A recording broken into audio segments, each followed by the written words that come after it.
When you work, you are a flute, through whose heart the whispering of the hours turns to music. I say to you that when you work, you fulfill a part of Earth's dream, assigned to you when that dream was born, and in keeping yourself with labor, you are in truth loving life, and to love life through labor is to be intimate with life's inmost secret. Please continue watching to find out more.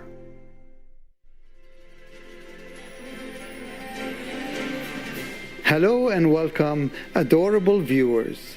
My name is Amir. The warm Lebanese people truly appreciate such good friends as you, and we send you our sincere well wishes for a peaceful life.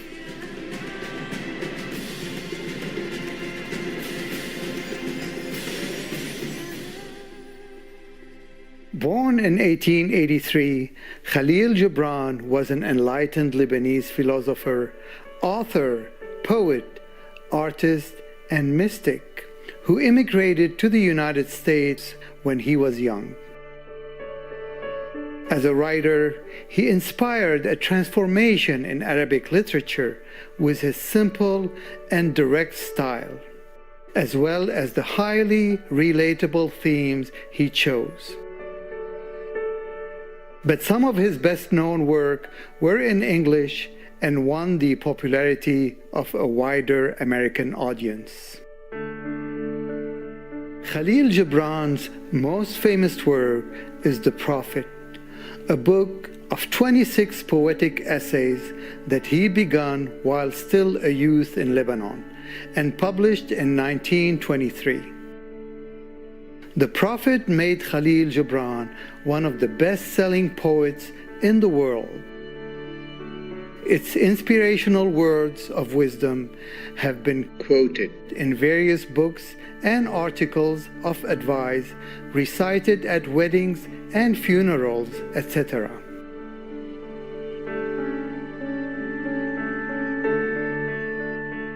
In a lecture given in 1991 in Taiwan, also known as Formosa, Supreme Master Ching Hai read passages from the Prophet and revealed that Kahlil Gibran was not only a gifted poet, but also an enlightened master. 是一位名是从阿拉伯过来美国的，他写得很漂亮啊，他的文笔啊非常美。他把我们要讲的东西啊集中起来，然后表达非常明白，有小话，不过多义了，很漂亮。他走了以前呐，意思说他去涅槃以前，他的徒弟们，他徒弟们呢就合起来啊。问他一些最后的问题呀，不过这个人好像他很懂啊，很开悟啊，徒弟当然不多，不过很开悟。Today, we would like to share with you the following excerpts from The Prophet by Kahlil Gibran. On work. Then a plowman said, "Speak to us of work." And he answered, saying, "You work that you may keep pace with the earth and the soul of the earth. For to be idle is to become a stranger unto the seasons, and to step out of life's procession that marches in majesty and proud submission towards the infinite. When you work, you are a flute through whose heart the whispering of the hours turn to music. Which of you would be a reed, dumb and silent, when all else sings together in unison?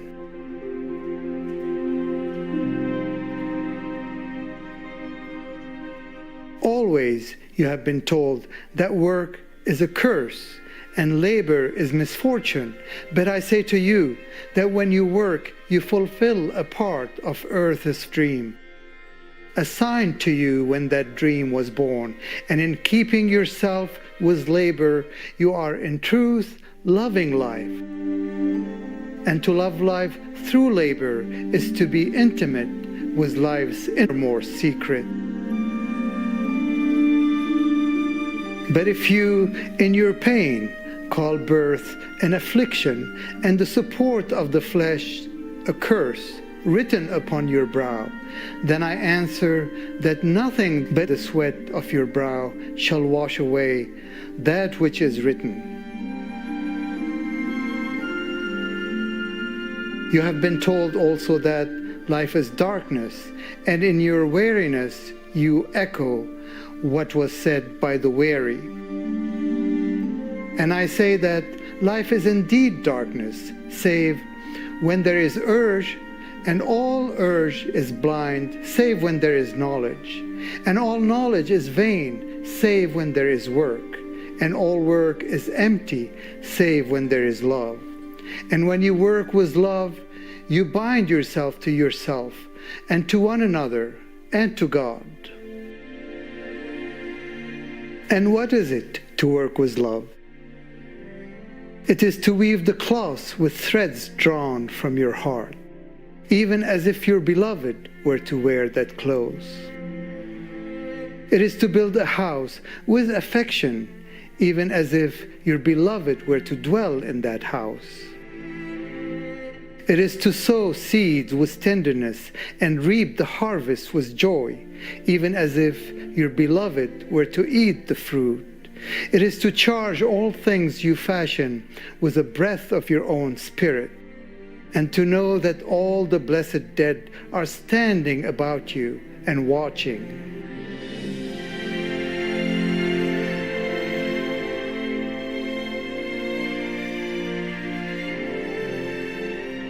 Often have I heard you say, as if speaking in sleep, "He who works in marble and finds the shape of his own soul in the stone is nobler than he who plows the soil. And he who seizes the rainbow to lay it on a cloth in the likeness of man is more than he who makes the sandals for our feet." But I say, not in sleep, but in the over-wakefulness of noontide, that the wind speaks not more sweetly to the giant oaks than to the least of the blades of grass. And he alone is great who turns the voice of the wind into a song made sweeter by his own loving.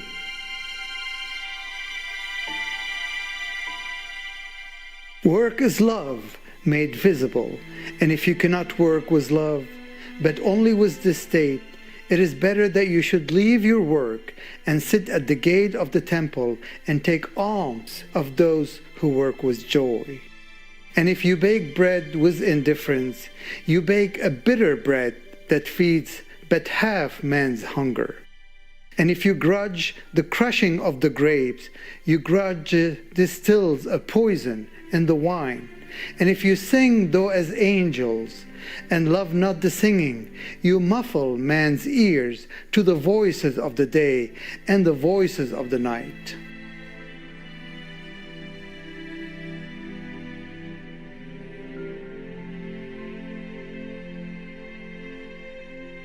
On joy and sorrow. Then a woman said, "Speak to us of joy and sorrow." And he answered, "Your joy is your sorrow unmasked. And the selfsame well from which your laughter rises was oftentimes filled with your tears. And how else can it be? The deeper that sorrow carves into your being, the more joy you can contain. Is not the cup that holds your drink the very cup that was burned in the potter's oven? And is not the lute that soothes your spirit the very wood that was hollowed with knife? When you are joyous, look deep into your heart, and you shall find it is only that which has given you sorrow that is giving you joy. When you are sorrowful, look again in your heart, and you shall see that in truth you are weeping for that which has been your delight.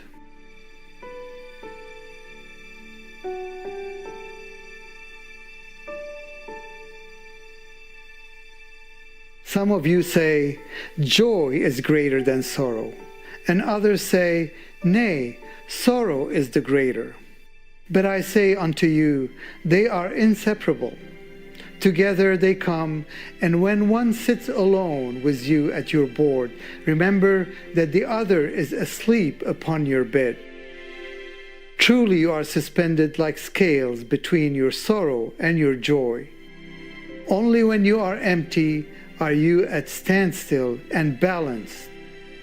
When the treasure keeper lifts you to weigh his gold and his silver, needs must your joy or your sorrow rise or fall.